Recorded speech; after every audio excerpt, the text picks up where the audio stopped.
Prezados servidores e servidoras, estamos aqui retornando para a nossa derradeira aula aqui por vídeo. Uma honra trabalhar com os senhores e senhoras. Estou à disposição para dirimir quaisquer questão acerca dos nossos cursos aqui desenvolvidos durante esse período. Estou à disposição pelas plataformas, pelo Instagram, por e-mail, qualquer momento. Estou muito disponível para atuar junto com vocês. E então, hoje nós vamos atuar no nosso curso 4, na nossa aula 2, onde iremos trabalhar, dar continuidade ao nosso planejamento na prática.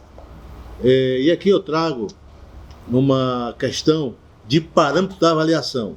Nós já vimos na aula anterior do curso 4, onde nós observamos, resgatando no curso 3 as ferramentas, metodologia, ferramenta.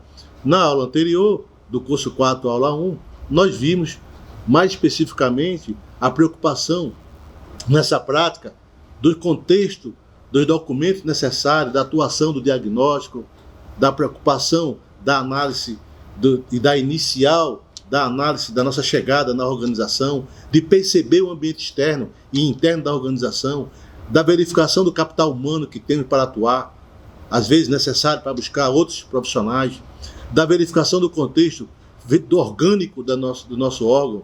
E agora vamos trabalhar uma etapa mais do parâmetro da avaliação. Chegou a avaliação, que já é o contexto daquilo que nós nos propusemos fazer durante todo o nosso trabalho. E aí eu trago o que é avaliar, o que avaliar, quem deve avaliar, quem serão os avaliados. Portanto, são parâmetros que se faz necessário para que nós possamos nos cobrar de nós mesmos enquanto estivermos atuando no planejamento. São questões que devemos ter antes, durante e depois do planejamento. O que é avaliar? A avaliação é um processo técnico-administrativo destinado à tomada de decisão, onde envolve momentos de medir, comparar e emitir juízo de valor. Portanto, é um momento ali crucial para nós, executivos, no caso, os senhores e senhoras servidores, aqueles que estão acompanhando o nosso curso, terão que ter adiante. Esse emitir juízo de valor é um negócio assim que é essencial, mas temos que ter muito cuidado para não machucar as pessoas, não melindrar as pessoas, buscar uma linha tênue, melhorando, mas sempre trazendo as pessoas para o centro do objetivo da organização. O que essa avaliação ainda pode nos trazer? Como saber se a organização está indo bem? Que indicadores monitorar periodicamente? Então, nós temos essa capacidade de desenvolver isto por meio dos instrumentos. Lembra dos instrumentos? SWOT, Brainstorm, Chikawa, diagrama de causa e efeito. Então, esses são os instrumentos que nós temos que abraçar a partir desse momento para que nós possamos contribuir no crescimento das pessoas, do nosso órgão e aqueles que a nós confiaram a missão. A definição do que medir está relacionada às estratégias de missão. Isto é, a sua visão estratégica está relacionada ao quê? Aos valores. Aqueles valores descritos na aula anterior, da ética, da moral, dos costumes, da transparência, da própria missão enquanto a organização se propõe para com a sociedade, e a visão de futuro daquilo que nós propusemos enquanto órgão, não esquecendo de analisar os fatores críticos de sucesso e o macroprocesso. O componente da avaliação, nós podemos dizer aqui que são 3, inicialmente: a estrutura, o processo e o próprio resultado. A estrutura refere-se às características de relativamente estável, como as condições físicas da organização, equipamento, recursos humanos, e outros. Processo é o conjunto de atividade desenvolvida nas relações de produção em geral. E o resultado, a obtenção das características desejáveis dos produtos e serviços sem erros, imperfeitos ou nocivos, melhoria do meio ambiente do trabalho, há mudanças obtidas no quadro funcional, que pode ser atribuída ao cuidado com o consumidor ou à tecnologia introduzida. Esses são os resultados esperados. E como classificar isto, senhores? Os indicadores estratégicos informam o quadro e a organização que se encontra na direção da consecução da sua visão, bem como a busca da eficiência, medem a proporção dos recursos consumidos com relação à saída dos processos. Na eficácia, focam as medidas de satisfação dos clientes. É tão bonito quanto o planejamento acontece na organização, e vocês perceberão isso no processo, vai sofrer resistência, porque toda mudança requer mudança. Então, é preciso que o sujeito esteja aberto para essa mudança. E nós temos que buscar isso com muito jeito, com muito carinho, com muita firmeza, mas sempre trazendo o servidor, a servidora para o contexto, que aquilo vai melhorar o processo da organização. Porque resistência a tudo que é novo, isso é desde o telefone, desde uma vacina, qualquer coisa que a organização traga, inove, vai trazer resistência para a organização. E aí é onde está a nossa eficiência enquanto consultores, servidores imbuídos nesse planejamento. Nós vimos isso quando vamos fazer o PPA. É um Deus nos acuda. As organizações, as pessoas se escondem, elas, não, isso não é comigo, eu não sei fazer. Ela também não se propõe a ajudar. Percebam isso. Nas questões de efetividade de impacto, que foca as consequências do produto, o fazer das coisas certas, de maneira certa, a capacidade também mede a resposta de um processo, saída traduzida por unidade de tempo, ou seja, essas são as capacidades de classificação dos indicadores. Definição de perguntas, quais são os objetivos, onde queremos chegar e quais os fatores críticos de sucesso para o alcance do êxito, quais metas devem ser vencidas para alcançar o objetivo. As variáveis, são várias as variáveis que os senhores e senhoras encontrarão aí no núcleo de gestão dos senhores. Nada está pronto, tem que ser feito, e se for necessário ser feito. Quais variáveis devem ser utilizadas para a construção desses indicadores? Quais indicadores adequados demonstram o caminho certo? Vocês têm que ter paixão pelo planejamento. A paixão pelo planejamento, ela é necessária. As pessoas precisam acreditar no consultor. O consultor precisa levar isso como mantra para a melhoria da organização. E mesmo que ele pague um preço, mas tem que ser feito. A prática dos projetos, que é um outro aspecto importante na organização, porque se você não tiver paixão pelo que você faz, não vai conseguir encantar as pessoas, não vai encantar seu oponente. Então o planejamento é algo surreal, necessário, imperativo para que o órgão desenvolva as suas práticas no desenvolvimento social e econômico de uma cidade, de um órgão, de uma prefeitura, de uma organização social. Isto é que faz a alavancagem econômica do mesmo. O econômico é um resultado das pessoas.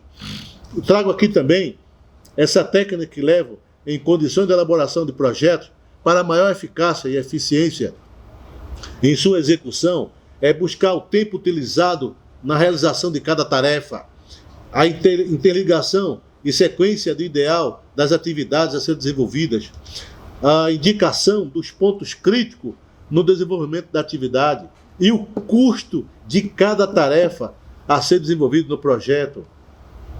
As fases do projeto, que é algo também importante na consecução, nós agora, consultores. A fase 1, são duas fases, ele chama de fase 1 a caracterização, a identificação do problema-alvo, a análise do ambiente do projeto, definição dos objetivos, desafios e metas, definição de critério e parâmetro da avaliação do projeto, elaboração dos estudos e sua viabilidade, negociação e definição dos recursos, identificação da equipe de trabalho, muito importante na elaboração do projeto, trazer pessoas que animem o processo, que desenvolvam o processo, que pessoas não negadoras ao trabalho, pessoas que façam o crescimento.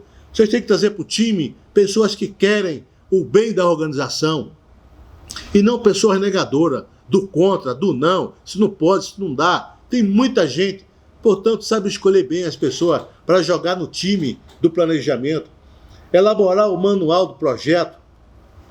Essa fase 2 da execução já trata da execução do processo, ou seja, da caracterização, da execução e do tempo. Ele define essas duas fases como imperativa nesse projeto de consistência organizativa do próprio órgão que nós executamos.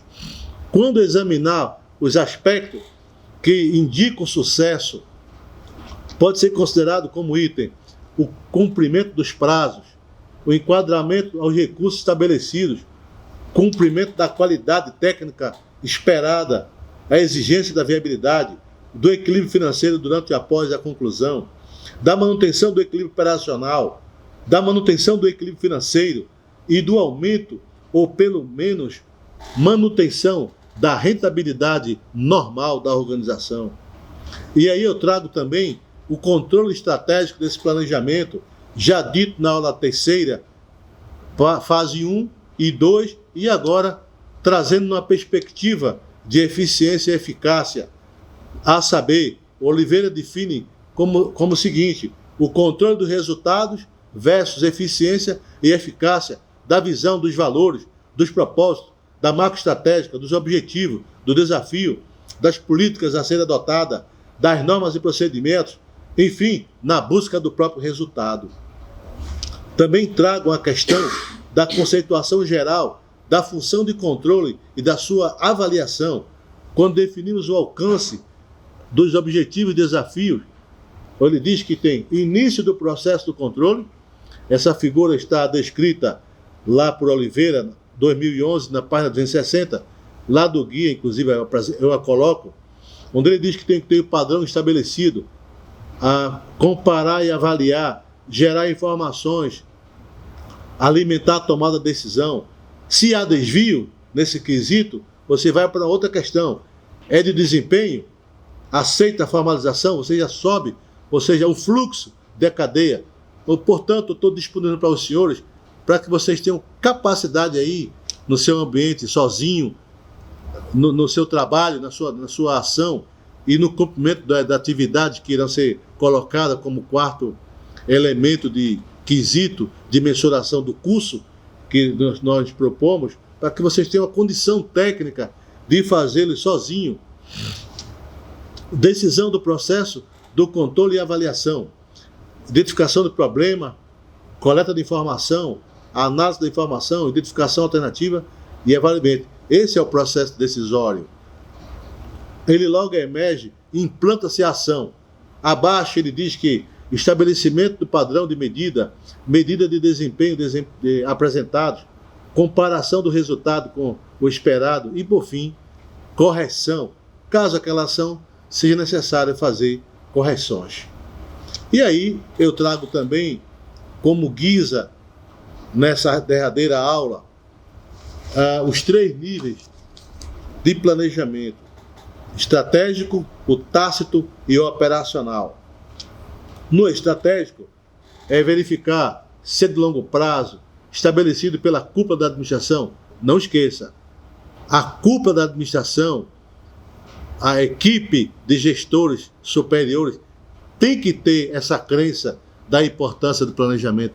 Nada adiantará aqui, nós podemos até propor, mas se não tivermos a garantia do superior na organização, de nada irá valer nosso esforço, nosso trabalho. Portanto, temos que encantar a necessidade dos superiores para esse momento da criação do planejamento estratégico, que não é o PPA, é o planejamento estratégico, e além, ele vai pensar pessoal, se é necessário, qual a idade do nosso pessoal, se precisa fazer concurso, PSS, há 2 anos, 3 anos à frente. Se for necessário, buscar recursos para melhorar os espaços, às vezes até mudar de endereço do prédio, porque aquele não apresenta condição, verificar a frota, veículo, verificar método de trabalho, como a sociedade vê o nosso órgão. Então, é muito além.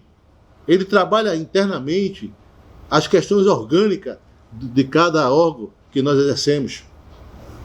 Definir o objetivo, a missão, o valor, a análise do ambiente, a formalização, a escolha de estratégia, a implantação e avaliação. Isso é no estratégico.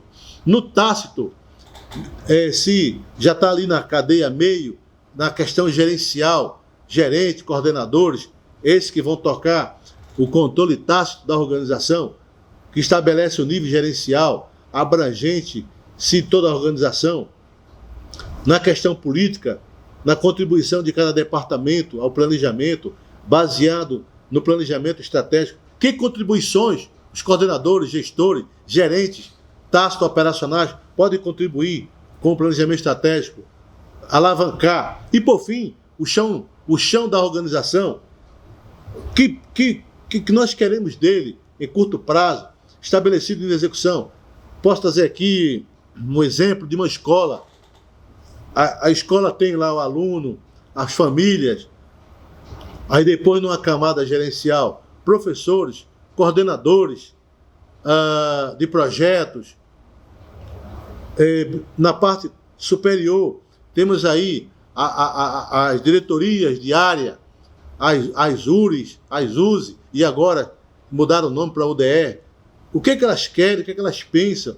Estou dando esse exemplo aqui para ficar mais fácil, para ter essa compreensão daquilo que é o operacional dentro do órgão.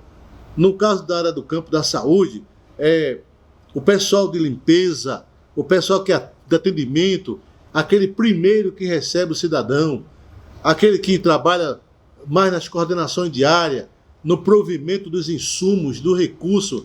Não é factível pensar no dia de hoje faltar insumos básicos, elementares, nos órgãos de saúde, ou seja, verificar essa comunicação com o almoxarifado, com os departamentos mais a distante. Não se permite a ausência de medicamentos básicos nas unidades de saúde. Isso aí gera um conflito, isso termina gerando uma coisa negativa para o executivo. E aí fica todo esse desencantamento desse trabalho. Ou seja, é um esforço sobre-humano na busca dessa eficácia. E aí, por fim, a verificação de consistência desse planejamento pode ser feita em 5 medidas. Na letra A, nós temos aqui a consistência interna, consistência externa, os riscos envolvidos, o horizonte de tempo desenvolvido e a praticabilidade desse planejamento. Por fim, que esse é o resultado que nós queremos alcançar enquanto organização. E aí, tendo como revisão e resistência ao processo de controle, de avaliação, um processo de aspecto de importância seria a falta de conhecimento sobre o sistema de controle, padrões de controle inadequado, avaliações incorretas e ações corretivas com críticas pessoais. Ou seja, essa avaliação de resistência se faz necessário, além desses aspectos, que as pessoas podem apresentar resistência ao controle. Porque as pessoas elas não gostam de ser avaliadas, elas não querem ser avaliadas. A resistência ao novo, aquilo que realmente vai fazer com que a organização desenvolva, busque a capacidade motriz de melhoria para a cidade, para o cidadão. Esse é o nosso papel. Jamais negar as etapas do diagnóstico. Quando você queima etapa, isso prejudica o teu planejamento. Buscar um ambiente estratégico de gestão de pessoas, os aspectos do objetivo, de poder, do ambiente, de geração de pessoal, da seleção estratégica, como eu posso contratar e estruturar pessoal, dos recursos humanos. Trago aqui como exemplo. Trago aqui também como exemplo o processo de treinamento e desenvolvimento de pessoas, Será que eu avalio as pessoas na minha organização? Será que eu motivo as pessoas a fazer os cursos na GPA? Traga aqui esse exemplo. Cada vez que eu coloco um servidor para qualificar-se, eu espero dele trazer para a organização e socializar com o nosso pessoal. O importante é ele qualificar na escola de governança, trazer para a empresa, para a organização pública, e ela socializar, disponibilizar lá um tempo. E aí buscar, identificar a necessidade, avaliar a necessidade, desenvolver o curso. Às vezes eu trabalho com engenharia dentro do órgão. A engenharia está o tempo todo mudando. Será que eu estou qualificando os engenheiros, os arquitetos, para a dinâmica contemporânea? Será que eu estou melhorando o professor, qualificando o professor, para melhor atender com eficácia o meu aluno? Às vezes o meu aluno está distante, dentro d'água, trabalha em outra região. Se eu for aqui para Cametá, trago aqui esse exemplo, a região de água. Será que, de que maneira eu posso usar ferramentas de educação para atuar nesse campo? Por fim, é aqui que trago nesse momento, querendo aqui desde já agradecer a cada uma, o compromisso assumido ao realizar esse curso. Sabemos que isso aqui, para ser realizado, são várias mãos a ser desenvolvida, mão técnica, pessoal por trás. Aqui nada se faz sozinho. Tem o câmera, tem a equipe técnica, tem a equipe de produção, tem a equipe de questionário, tem os tutores. E aqui eu me despeço de vocês perante essa câmera, na certeza de que contribuir o meu esforço, com o meu trabalho, na melhoria do cidadão melhor, da cidade melhor, do estado melhor. E aqui, não queremos aqui com isto finalizar, esgotar o conhecimento, mas deixar um legado, para que esse legado melhore a vida das cidades, dos senhores e senhoras que estão aqui hoje, disponibilizando seu tempo nesse conhecimento, na busca desse conhecimento, para melhor servir aquele que é o verdadeiro patrão, que é o cidadão. Até breve, muito obrigado e continuarei nas plataformas para melhor servi-lo. Um forte abraço, até logo, até breve.